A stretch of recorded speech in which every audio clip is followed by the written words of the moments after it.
Guys, liburan kelak, cak mano kalau kita keliling Indonesia. Wah, padek tuh. Tapi karena masih banyak yang kurang sadar kecintaan tanah airnya, jadinya keindahan wisata Indonesia banyak yang terancam hancur karena sampah. Iyo dak, padahal kalau kita cinta ke tanah air, seharusnya kita menjaga dan melestarikannya. Iyo kan? Iyo nian, tengok Nabi Ibrahim. Saking cintanya ke tanah airnya, selain menjaga dan melestarikannya, beliau juga curahkan dalam doa. Sebagaimana Allah berfirman dalam surat Al-Baqarah ayat 126. Auzubillahi minasyaitonir. وَإِذْ قَالَ إِبْرَاهِيمُ رَبِّ اجْعَلْ هَذَا بَلَدًا آمِنًا رَبِّ اجْعَلْ هَذَا بَلَدًا آمِنًا وَارْزُقْ أَهْلَهُ من الثمرات من آمن منهم بالله واليوم الآخر الآية. Menurut tafsir At-Tahrir wa Tanwir karangan Syekh Ibnu Asyur, juz 1 halaman 715 menjelaskan bahwa ayat ini dinyatakan sebagaimana disyariatkannya kaum muslimin untuk berdoa atas tanah airnya agar terwujud keadilan, kebanggaan, dan kesejahteraan. Sikap kecintaan terhadap tanah air inilah yang merupakan tradisi kenabian sejak beribu tahun silam, mengajarkan kita bahwa mencintai tanah air merupakan fitrah bagi setiap insan, tanah di mana kita dilahirkan, hidup, dan berkembang. Nah, kita harus bangga dan bersyukur sama Allah atas karunia alam Nusantara Indonesia. Tidak heran kalau Indonesia tuh dijuluki tanah surga.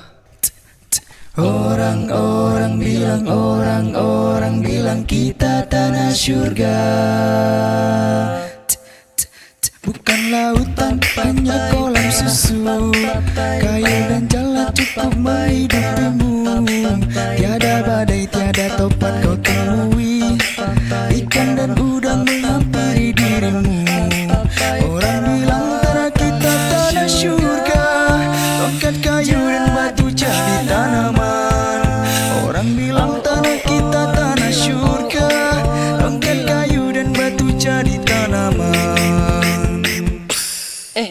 Tapi sayang, ternyata masih banyak pembuangan sampah sembarangan, eksploitasi alam yang berlebihan, hilangnya kebanggaan nilai-nilai budaya, menipisnya rasa nasionalisme di kalangan remaja, masyarakat kita pun masih mudah diadu domba. Inilah peran kita sebagai generasi muda Indonesia yang harus membekali diri dengan pemahaman agama yang baik dan ilmu pengetahuan yang memadai untuk menjawab persoalan bangsa yang kita cintai. Di madrasah lah tempat yang cocok untuk melahirkan generasi Indonesia yang berilmu dengan keimanan dan ketakwaan yang terpadu. Menjadi Generasi Indonesia Maju. Oleh siapa lagi tanah air ini dicintai? Oleh siapa lagi tanah air ini dihargai? Oleh siapa lagi tanah air ini dilindungi? Kalau bukan Oleh kita sendiri. Indonesia bagai bagian surga. Amanat Tuhan yang Maha Esa, aku kan menjaganya.